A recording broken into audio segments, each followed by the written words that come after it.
This meeting is being recorded. Okey-doke. All right. Hello. Welcome. Tonight we have the great honour of having Azar Majedi from the Organisation for Women's Liberation, who have been doing some amazing campaigning work for a long time. A friend of my very good friend, Oljay, who was with us at Parliament Square when we occupied the Parliament Square against the illegal wars in Iraq and Afghanistan. So it's always good to hear perspectives from other countries and from, you know, campaign groups that are standing up for women's rights and rights of all peoples everywhere. So Azar, I'm sure you've got some incredible stuff to share with us. Thank you very, very much for coming. Over to you. Do you need to share any slides or are you just talking? No. Okay. Over to you then. Thank you very much for coming. Most welcome. Okay. Thank you so much for inviting me and creating this opportunity to share what's going on in Iran, which is amazing, really. What's happening in Iran is amazing from many different points of views for whoever who aspires for creating a better world, a more just world, you know, freedom, equality, prosperity for all citizens. What's happening in Iran is very important, and it can have important impacts, if not internationally, definitely in the region. And so what I will try to do, try to give you a little bit of history of this the Islamic regime, which came to power in 1979, and talk a bit about the socio-political movements in Iran, and then come to this recent current what I call revolutionary movement, protest movement in Iran, and look at different characteristics and its aspirations, slogans, and what the possible outcomes could be. And definitely, I mean, then we also talk about the solidarity at the end of it. But we should remember that the Islamic regime came to power in 1979 when there was a revolution in Iran against the monarchy, which was a very dictatorial regime, very oppressive, lots of political prisoners, tortures, and very extreme exploitation of workers, and you know, in many ways, similar to what's happening now. Of course, women did not have to wear hijab, and religion still was part and parcel of the regime. One of the main columns struck that in Iran, it was monarchy, and it was the religion, Islam, with all its establishment, but of course not a religious state as we know now by the Islamic regime. And people rose to bring this regime down. So we had about more than a year of political protests in Iran, and a lot of people got killed on the streets. Then regime changed. But I should really just make a point here, and then I would further talk about it later, that Islamic regime was not people's choice.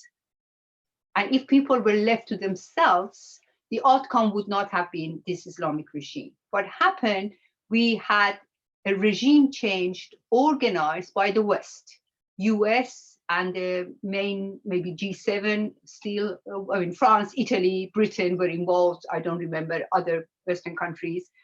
US was the planner, US was the leader, as usual.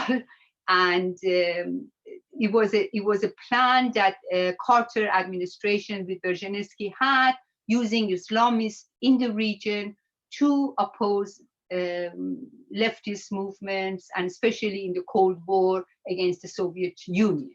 We had Afghanistan first, Mujahideen came, and then from Mujahideen they went to Taliban and Al-Qaeda. And there, if you know by now, with all the documents being out from CIA and different places and WikiLeaks and everything, you know that all these groups, all these organizations, Islamic terrorist organizations, were organized by the US and the West. Now everyone knows. And recently Daesh, after the so-called Arab Spring, Israel was very active, Britain and US, to create Daesh. Yeah, the database, or Al Qaeda, the original translation of Al Qaeda was the base or the database. It was a database of Muslim fighters that would fight against the Russians. And yeah, Exactly. there's a lot of the West as supporting a lot of very, very. And then the leader was actually on CIA pay list and has pictures with Condoleezza Rice, picture with Hillary Clinton. So we know what was. Islamic regime was also another of these products.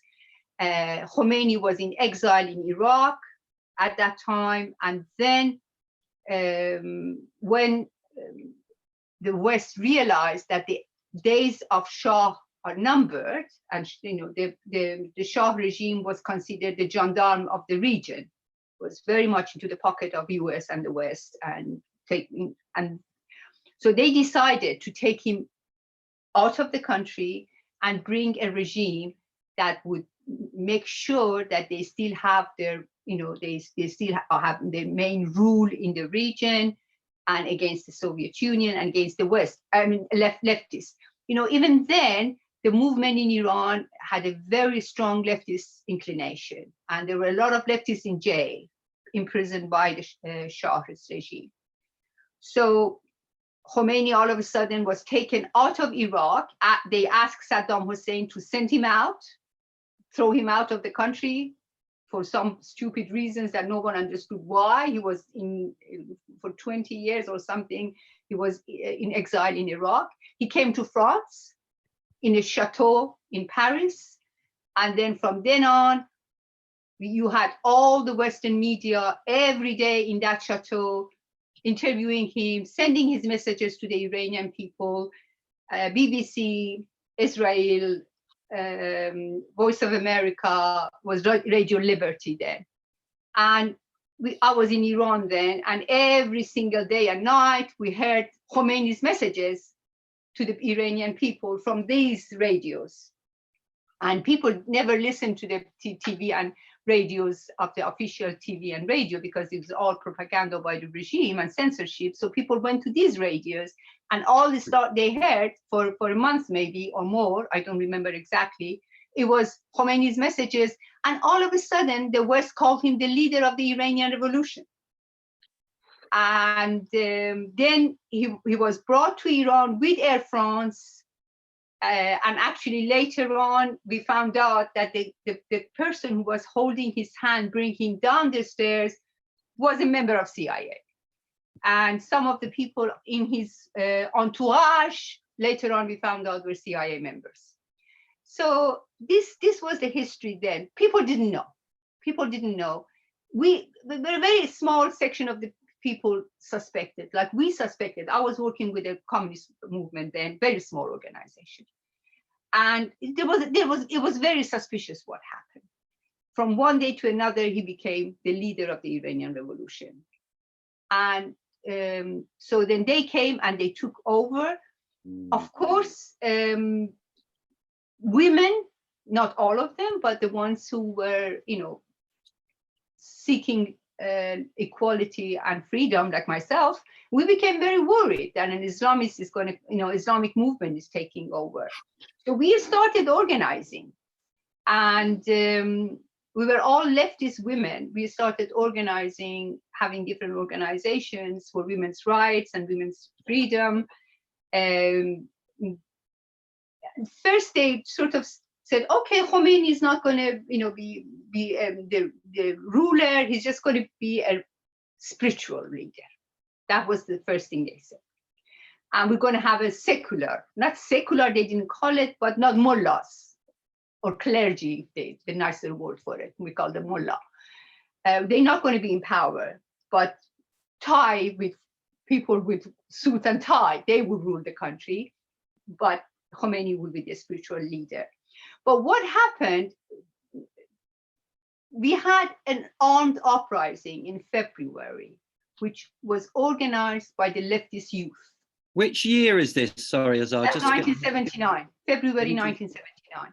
Okay. So these leftist groups went to the different garrisons, and they got a lot of soldiers on their side, and then they also attacked the prisons, and they freed the political prisoners. So it was an armed uprising which changed a lot of power struggle in the country. So Khomeini didn't go to Qom, as he said, he stayed, and he became not only a spiritual but actual leader. And then I was working both as a leftist activist and also for women's rights. And we decided to organize the first free 8th March in Iran. 8th March, everyone knows, is a communist day. Started in 1910 with then the International Socialists, Clara Zetkin, Kollontai, all these names of the communist movement of the time. It's just recently it's been taken by the whole world as a Women's Day, but for a long time it was banned in any country that there was any dictatorship, like Iran. We could not celebrate 1st of May, we could not celebrate 8th of March or have any organizations. So we decided to organize for the first free 8th March. We started leaflets, posters, or they were supposed to happen 5-6 different meetings in Tehran, at least the capital. I was organizing one of them, one of the organizers. And then when the regime realized that the women's movement is going to be strong, is going to come out and led by the leftists, they decided to make a point. They decided to stop it at its just sort of inception.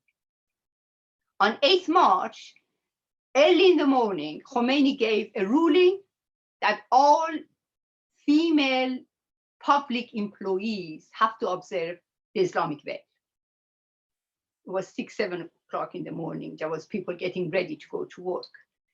And then we had this incredible spontaneous demonstration in the center of Tehran.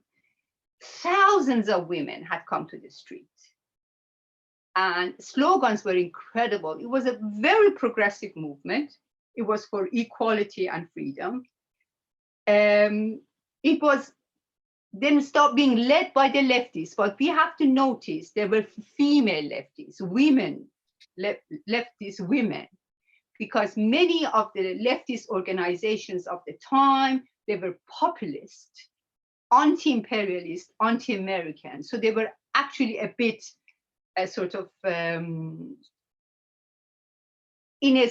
saying that they're going to have conditional position vis-a-vis the regime, because Khomeini said he was anti-American, but then so you know this, how this populist anti-imperialist movements sometimes work. But the women leftists, they were there, most of them, defending women's rights. So this is something, I say that because a lot of time from the Iranian opposition, you heard the left did not do anything for women's rights. That's not true. Women leftists did it. That's the thing. They were leftists, but they were women, very few men. Or maybe they would just give a little bit of kind of conditional support to this movement because it was against the veil, mostly against the Islamic rule. It was not very much widespread, the demands. And then for a week, from 8th March for a week, we had different kind of protests. We had sit-ins, we occupied the Justice Ministry, we had meetings in the University of Tehran. Young girls from schools, they would not go to school, they would just come to these meetings. It became very huge. The regime had to pull back. So they were defeated. In their first act, they were defeated. And they had to take back the obligatory or compulsory veil.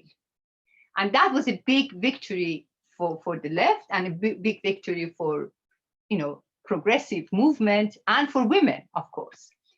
But so I'm saying that just to tell you that the first mass protest against the regime was organized by women's rights movement or women's liberation movement.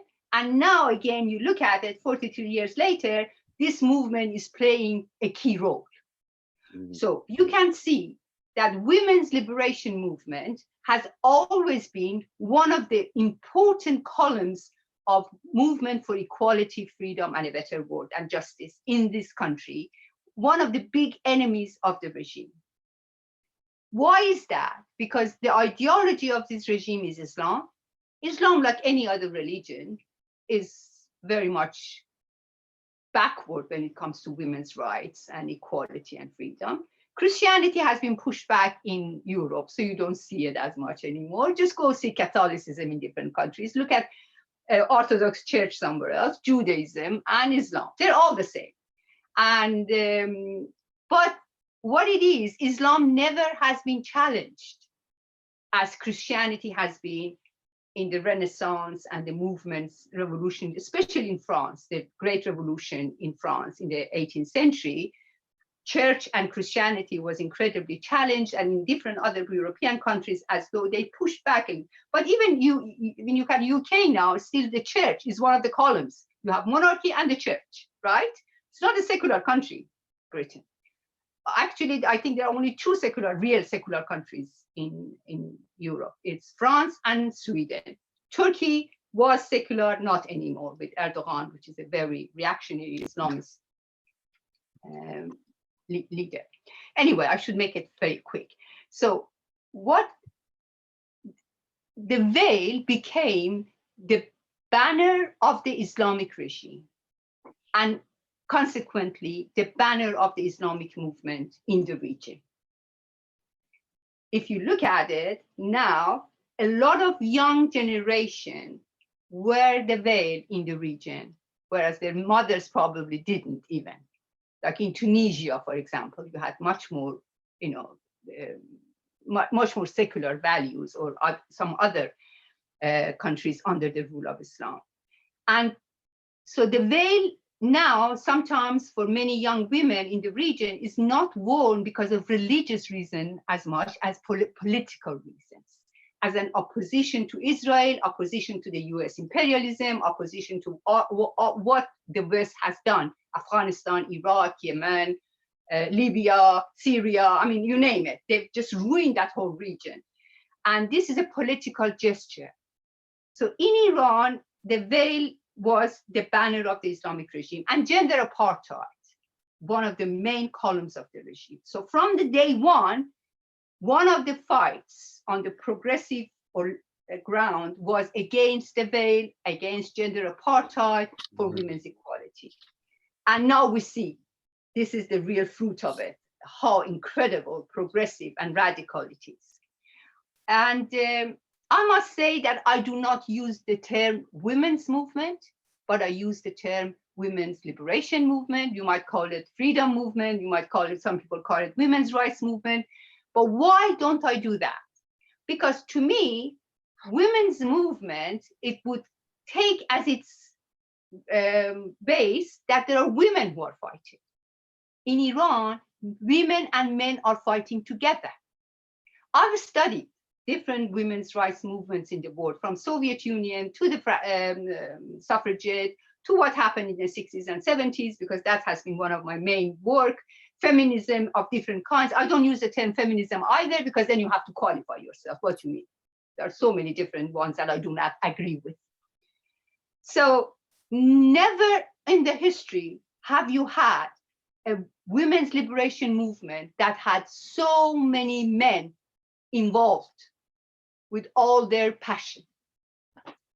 Okay, you might have had support from men, but never in the level or the that you have now in Iran. So that's another thing. This women's liberation movement is not a feminist movement as we know it, or women's movement as they try to describe it, especially in the West. I just say something here, and then at the end I would go back to it. The Western governments are now trying to plan for another regime change to Iran. I'll get to that at the end. So what you hear from the mainstream media in the West, they try to really water down the movement that's happening in Iran. First of all, is the women's movement. Second, it's a movement against the veil and against Islamic rules against women. That's all. But this is so far from the truth.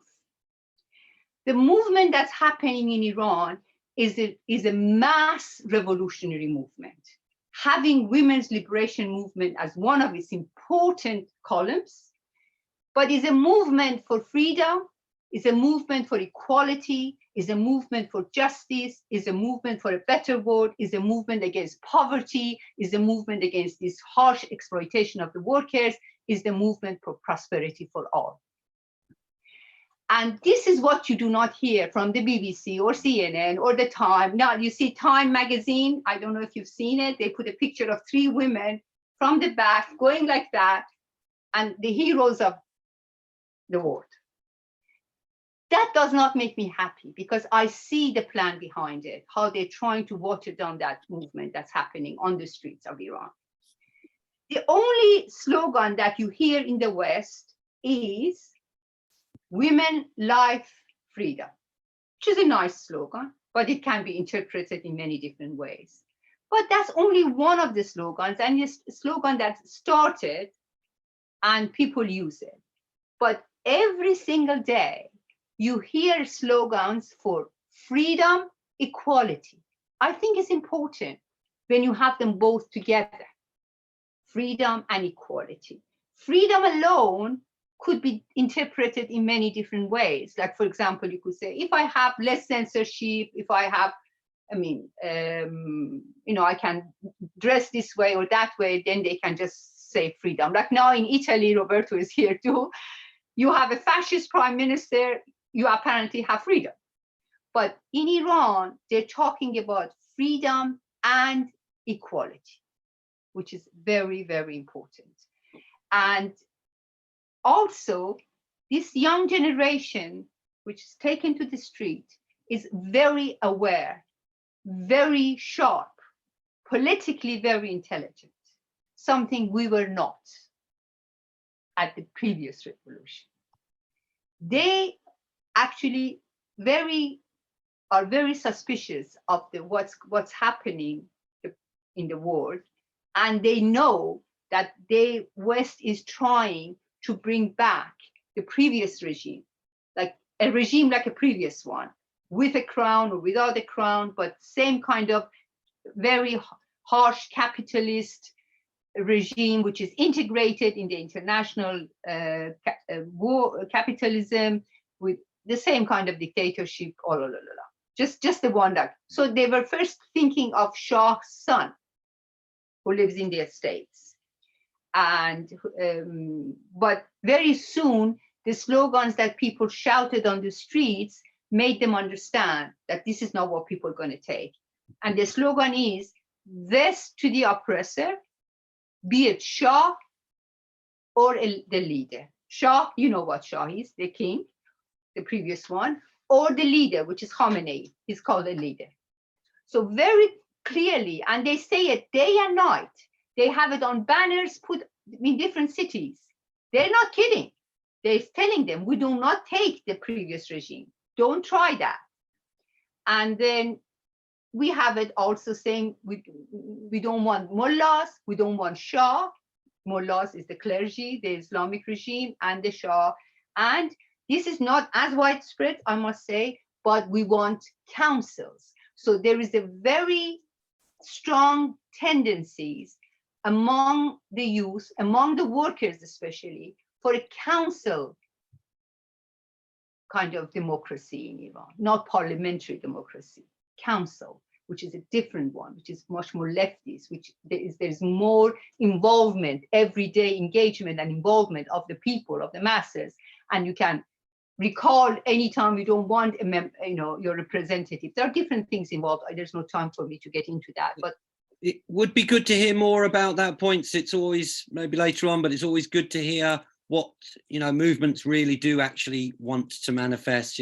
Occupy yes. did not work on people's assembly. It's not, as I said, it's not very widespread, but a good deal of the youth are saying it. Students, leftist students, student movement in Iran is very leftist, and also the workers. And in the past 3 weeks, maybe more, workers have joined the movement with different strikes. Now we have the steel workers, and we have oil workers have called a strike for a week from now, and they had also a couple of days before. Sugarcane, many different municipality workers, bus drivers, taxi drivers, truck drivers, many for a couple of days, even small shops were closed down. So when you look at that, you see a revolution. I mean, I won't still call it revolution. I'm still calling it a revolutionary movement. But you see a revolutionary movement which is taking the whole society, which from different groups of the population, and the aspirations are very progressive and very leftist. From the slogans they say, from the way they actually manifest themselves in the demonstrations. But protest is not something new to this regime. From day one they came to power. I just mentioned a month after they were not even consolidated when we had this week of protest movement. And then we had movements in different parts of the country that it was bloodily suppressed, like in Kurdistan, with bombing of Sanandaj, the capital city of Kurdistan, and killing, and then the armed struggle started in Kurdistan, and different parts. And so from day one, there were protests, and from day one was harsh treatment of the protesters. And the killings in Kurdistan actually were very horrible. But it only took 2.5 years.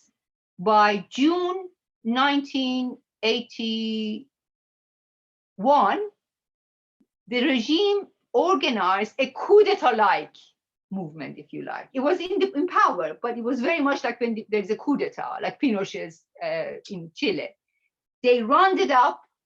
There was a protest in Tehran. They rounded up everyone in that protest. They put them in jail.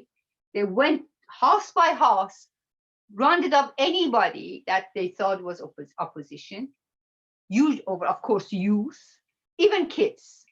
They're talking of 10-year-old kids in jails who were tortured and executed. For 7-8 years, so from 1981 to almost the end of 1980s, people talk about 100,000 deaths in different prisons all over the country. There's, of course, no official number. There are a lot of mass graves. So we have this very, very famous and symbolic grave in Tehran that's called Khavaran, that the mothers of the political prisoners who were killed organized for 40 years. Now many of them have died, just like Argentina's mothers who tried to find their kids. It was very similar. Every Friday in Iran, Friday is like Sunday in the West. Mothers would go to the cemetery, take flowers, sing anthems of, for their kids, and get together. The regime tried so many times to destroy that cemetery, didn't work, to arrest the mothers, didn't work. It still continued to present day. So we have that episode, that's from the 80s. And then from then on, every 10 years, there has been a protest movement, a huge one for a few days, and it has been clamped down now. But this time, the movement we have now, it's actually almost, it is the continuation of the movement that started in December 2017, 5 years ago. Yeah. The really big movement of like 10 days all over the country. For the first time, you heard the slogan, "Death to the Islamic regime." Before that, the slogans never went to that, "Death to the Islamic regime," or "Death to Khamenei" came later, which is the leader of the Islamic regime. And after that, we had a lot of worker strikes all over the country, huge ones. Steel workers, sugarcane, bus workers, many different workers. And from here, again, council movement started among the workers. See, councils in Iran have a tradition, have a history. In 1979 to 1980, 1979, yes, the regime came, 1981, for 2 years, 2.5 years, many factories in Iran created their councils, and they had these meetings of regional councils. We were going towards having councils in almost all workplaces by the workers before the clampdown and that coup d'etat I talked about. Many workers were taken to jail and executed. And so it was clamped down on, and it was all quietness. And they started, the regime started what they called Islamic councils as a black kind of, if you like, organization among the workers. But with this, from 5 years ago, the movement for creating councils has begun again. And what we have is general assemblies. Workers decide in general assemblies how to go about, what to do, what they want, what their aims are, and so on and so forth, which sugarcane factory has been the main, very, very important place for that. I'm just giving this to so you can see why councils are important in Iran, why people refer to councils, and what is the tradition behind it. And so the movement to push back the Islamic regime is not a new one. It's been there for all 4 years. From day one, they had this. Otherwise, why would they need to have that kind of coup d'etat-like movement and kill 100,000 people in jail if they had the support of the country? If you have a support, you don't need to do that. So it shows how quickly, especially the leftists, realize that what kind of regime it is and what it's trying to do. So with the workers and women's rights movement from day one, actually they were against it. So from the end of 80s, like 90s, you hear of what they call reformist movement. I call it the state reformist. It was not really reforming the regime. It was the regime itself in two factions. One they call hardliner, the other one they call reformists. They're all mullahs. They're all hand in hand together. They've all been, in the decade of killing and torture. They were all in high places in the government. But they realized that they cannot go on like that. So they wanted to incorporate some of the people's unhappiness and dissatisfaction, especially women's rights. So they started this reformist movement from the 90s, but still we had these different movements going on. In 2009, we had another one, a very, very kind of mass movement, which also was put down, and a lot of activists came abroad as refugees. And then one of the other slogans that became very important was they saying that reformists, hardliners, the game is over. We're not going to go on with your reformist hardline. We're against the whole thing. That was another movement showing how people are trying for an overthrow, not just for reforming the regime, but they want to overthrow this regime. Overthrowing this regime is the main aim. And you hear it all over the country. Death to the regime, death to the regime, death to the Khamenei, death to, they call it, this is the end. The regime must go. And then it doesn't stop at that. Usually revolutionary movements, they only have slogans against something. Rarely you hear positive, like sort of, okay, we want this instead. But this time in Iran, we clearly have this freedom, we have equality, we have anti-poverty, enough with hunger, enough with poverty, and women's equality, women's freedom, workers' equality, all these slogans coming, and also set a very demarcation from the right-wing opposition, which is abroad and which is working with the NATO and US to gain power in Iran. people have really stated very clearly that they don't want that either. So where are we going? This time, what is different this time with like the one we had 3 years ago? That's with official numbers says 1,500 died during 1 week of November 2019.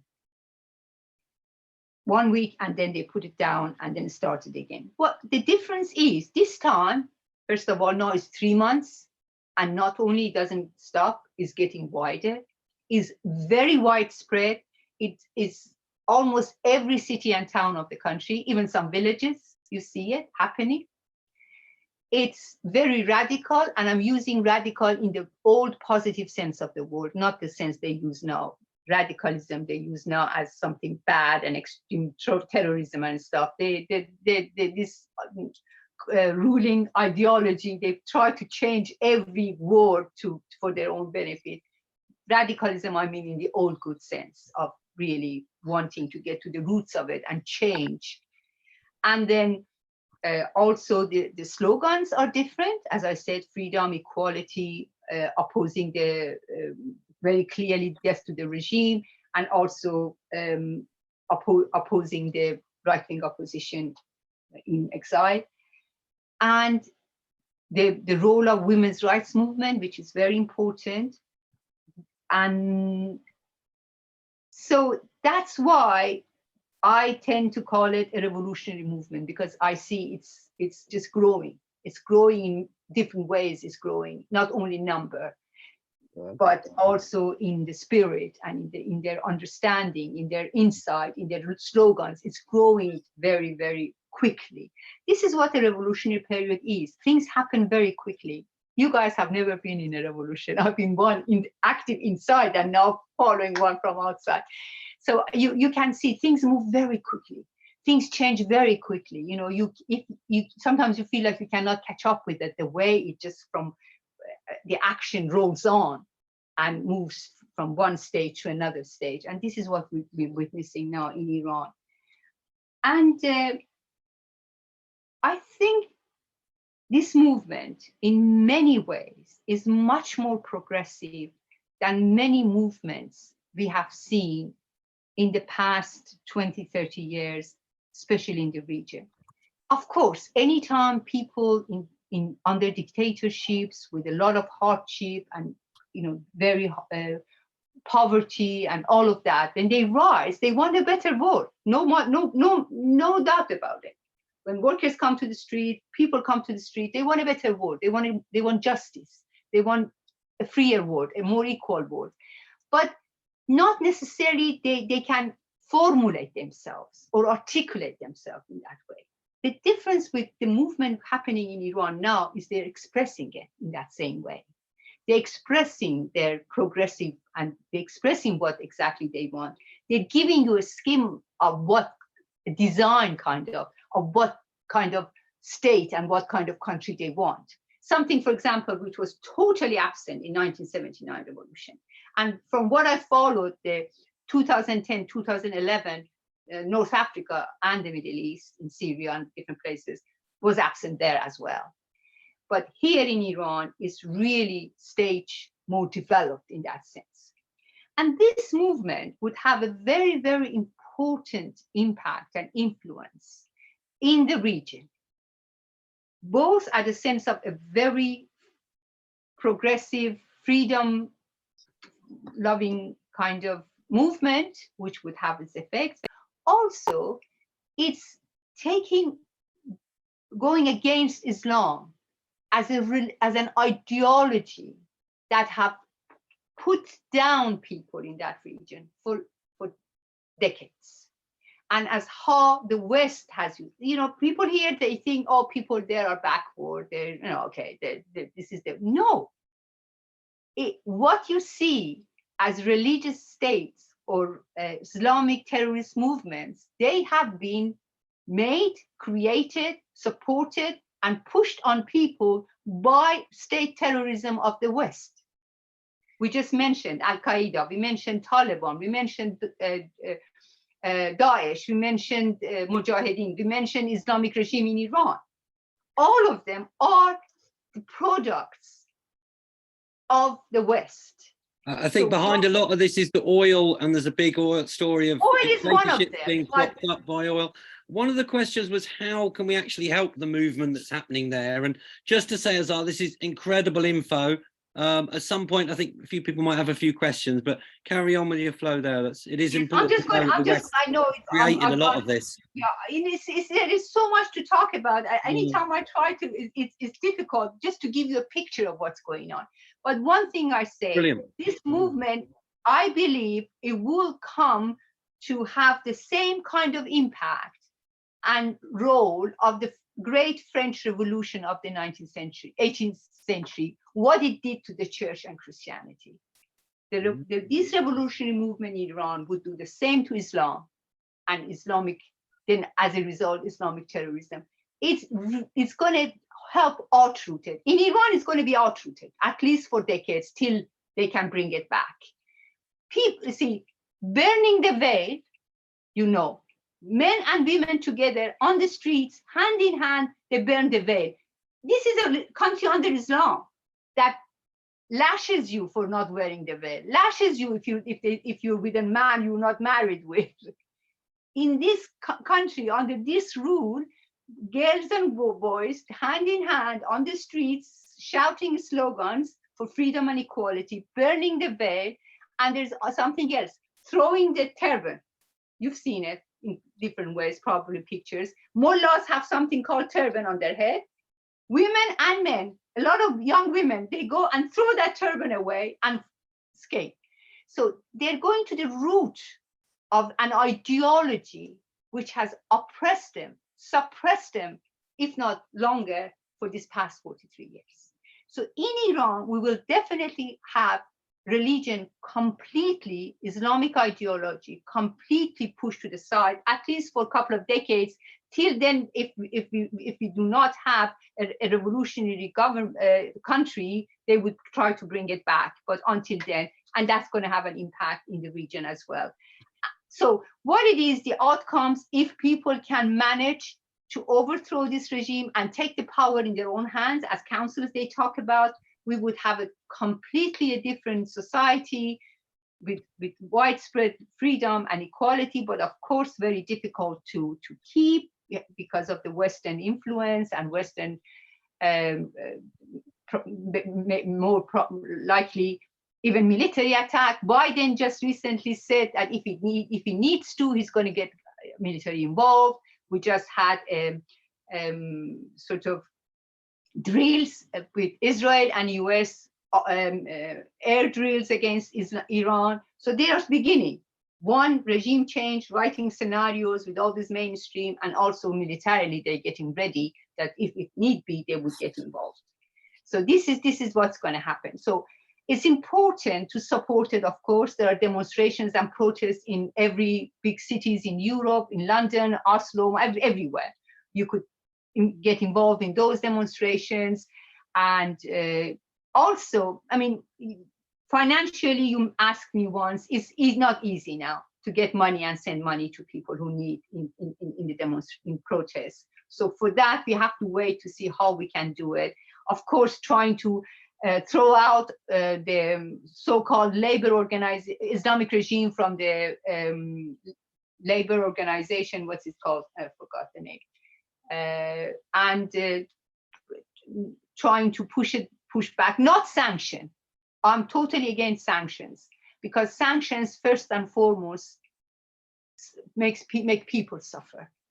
As a result of sanctions in Iraq, more than 1 million people died in the 90s. We know that. And sanctions in Cuba is killing. Sanctions in many different parts of the world is in Syria now. People are dying because of sanctions. Sanctions is not the solution. It's only going to make people suffer. But trying to stop having dealings with the regime and, you know, throw out the regime's sort of representatives from the West or whatever, these are good movements. And at the same time, being aware of what the West might want to do. You said you were in a protest against the Iraq war. A million people protested in the UK. Unfortunately, it still happened. But being aware that this is one of the plans, and we should be aware of telling the West, hands off Iran, let the people of Iran decide their own fate. Thank you. Azar, absolutely inspiring. You have decades and generations of knowledge from the front lines and from the insides of organising out. Maximum respect to you. That's really inspired me. And all of our movements need to learn from many movements across the world. Okay, so we've got enough, maybe 10, maybe 15 minutes if we want to stay a bit longer for a few questions and things. If anyone's got a question, there's a reactions. You can either stick your hand up in the old way, or there's a reactions button down the bottom that you can put a hand up or even clap, I think now. And then you can tell who's 1, 2, 3 or anything. So anyone like to ask a question there from Azar? And I've got a couple, but or any feedback? You need to unmute. Alex, unmute. I said it was a great talk. Thank you, Azar. Thank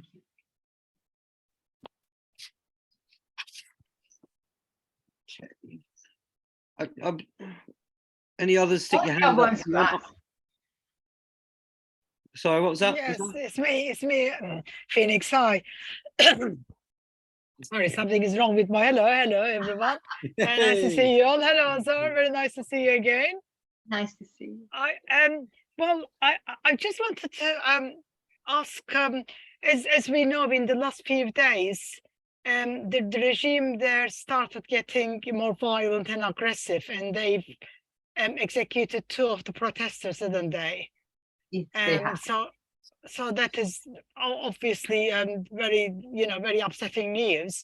And I mean, what I wanted to ask, I mean, you said I was going to ask you that 1 million question, where do you think that this is likely to be heading towards? But you said you think that at least for a couple of decades, this current movement is likely to push the Islamic regime aside, and hopefully that will be the case. But as you said, it's like a revolutionary movement, and sometimes in revolutions the key to turning tide is if the allies to the regime, whether it's civilian or military allies, security forces, the middle or upper ranks allies to the regime, start sort of having doubts and start sort of changing sides.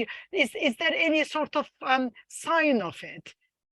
Or do you get any news that that there is a sort of unrest amongst the security forces and amongst the allies to the regime? Well, you see, when you come to rank and file, I mean, soldiers, since, they have draft nationally, so a lot of soldiers actually feel with the people. That's definitely going to happen soon, as it happened in 1979. Among more high rankings, we haven't seen anything yet, but we know we have something called Sepah Pasdaran, which is more sort of supposedly more religious, and it's got a lot of money, and it's got a lot of, it's like a mafia, from drug dealing to different kind of economic powers in the hands of Sepah. And then you have the army, which they kept from the previous regime. So you have 2. There might be something from the army, but I think if you're talking about high-ranking ones, those high-ranking ones, they would defect once they really see the Islamic regime is about to fall, or they get some messages, I think, some kind of hints from the West. Otherwise, I doubt it that they would come to the side of the people. 1 or 2 maybe, but not that in that sense. See, what I said, that it's very difficult, to predict what's going to happen. The way it's going, people are not they won't stop till they do something to this regime. And the regime seems to be very weakened in all. See, not everyone is involved against it. Of course, they're going to get more violent executions, and they're killing people on the streets. There are some prisoners who died under torture. So these things will happen. This regime is a very, very brutal and bloody regime. Azar? We lost Azar. Right, box is still there, but Azar? If you switch your video off, if you can still hear us, then maybe the bandwidth will improve. We seem to have lost her. Yeah, I come back. I Hello? come back. Oh, Can you she's hear back, me? yeah. Oh, Yeah, yes, yeah, yes, we yes. hear Yeah, you now. we can Yeah, hear it you. just see you, takes yeah. time. Azar, Anyway, yes. if you do have a problem, like again, if you put your video off, sometimes the bandwidth improves. Just to say, I think I heard that they disbanded, or the regime said they were going to disband the morality police. Was one thing there that might like old Jay's question, but I've just got a few little bits of feedbacks and questions. There is, really inspiring, your talk. I've been involved with a lot of movements for 30 years that have changed a lot of things in the UK, but we don't face as repressive regimes as there. And what we've got to recognize is that our government, and American government, other governments, are supporting really repressive regimes from South America to the Middle East to all over, and creating regime change to unelected, undemocratic, from Allende in Chile to what's gone on in Iran and other countries. And we need to spread awareness. So it was very interesting just to. We don't hear a lot in the West about the strikes that are going on. Apparently there's a lot of strikes in Iran at the moment. They're not telling people that as much.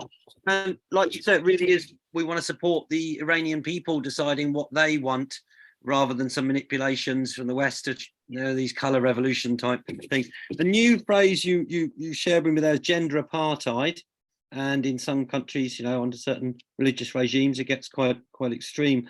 And I think one of the most inspiring things you said there was that this is like the French Revolution for the Muslim world, because to have men and women protesting in the streets and burning hijabs, and there's a big shift going on. It is rippling out across, and as we saw with the Arab Spring creating a lot of change, but then there was the things about whether that was being manipulated at some points or others. But we need to support people's uprising. So is there any websites or any communication channels that we can tune in with, from Telegram to websites to Facebooks or whatever, that we can raise awareness of what's going on, share, support, help, or in any practical terms, what we can do? Go to demos, I think you mentioned, in this country. What can we do to help, or any groups we can watch? There are. I myself get most of the news from social media. I have some connections, but on Facebook, on Twitter, and especially Facebook, you see a lot of different clips. 1 minute, 30 seconds of activism in the protest, and also you see the leaflets. And see, one thing that has happened in many neighborhoods, young people have organized themselves as what they call organizational councils of that neighborhood, and they give leaflets, they sort of call people for protests, or they talk about the slogans and stuff. So these organizations on the ground is going on, and we see these things on a lot of them in Farsi, of course. That's the thing. And then, yes, there are telegraph channels. I don't have them right now here with me, but what it is, I could probably try to connect you on Facebook, and then I can maybe send you the links of the different protests I get, and sort of communicate that way, so you know what's happening in Iran. Yes, please. If you can share any with us, we can share it with the network, and anything that people can do from going to demos here. I have to see on Facebook and Instagram, because Facebook closed my account because I'm a very leftist radical 2 years ago. I'm on my 5th one. They close you down here. They closed my account, took everything. They told me to send my passport to them in order they consider to open it back. So I had to change my first name in order to start another account. So what I'm going to do, I'm going to write with what name I'm on Instagram and on Facebook. If you the last name is the same. The first name I needed to change because it would not allow me to open another account with the name of Azar Majedi. But on Twitter, I am Azar Majedi, and YouTube as well. So if we get connected on Facebook, then I can send you the sort of films that come from Iran, or give you some info from, because everything comes in Farsi.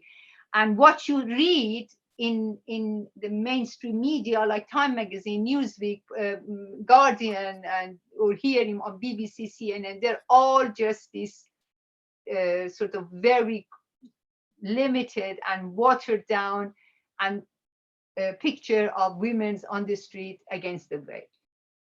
And, and one more thing that we should be clear, they're trying to link Iran with Ukraine.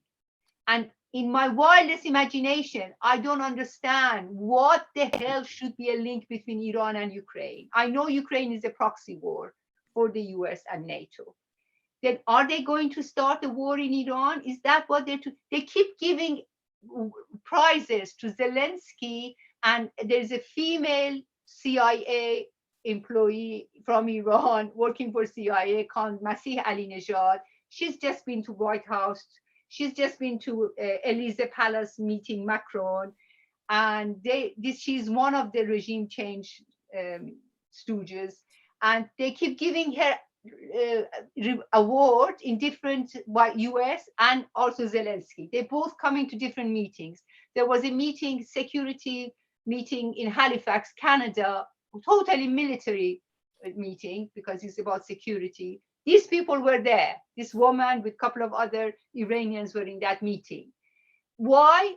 I have no idea. Why should they be in the military meetings? And then also with Zelensky constantly. And even Time magazine has called Iranian women a hero and Zelensky a hero. There are so many global strategic games being played by various regimes that ignore what the people of those countries actually want. And they put in power lots of dictators and lots of very nasty groups that they supply with arms and weapons.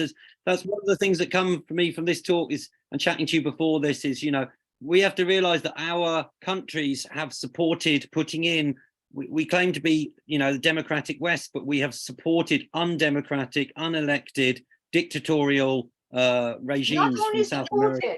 There is coup d'etats in all countries in South America: Argentina, Brazil, Chile, now Honduras, and they tried one in Venezuela, didn't work. See what they do with Cuba, Nicaragua, El Salvador, and then African countries. In Iran, in the past 100 years, we've had 2 coup d'etats, 1 regime change. Both the Shah and his father came to power as a result of a coup d'etat. The first one was British coup d'etat. The second one was American with the help of Britain. Then the regime change of 1979. In 1953, there was a coup d'etat. Took Mossadegh. It's something to do with Anglo-Persian oil, which became BP or something. Exactly. That was 1953. British. Okay. There's British documents that say, Exactly. So it was American coup d'etat helped with US CIA and MI6. And then before that, his father came to power with a coup d'etat by British organized coup d'etat. And in 1979, there was a regime change when people in Iran created a revolution. They wanted to get things in their own hands. They brought Islamists. And now they're doing another one. And we've seen what they've done to Iraq, Afghanistan, Syria, Libya, all those countries. So I'm not even going further. I'm not even going back to Indonesia and Korea. We could talk for a long time.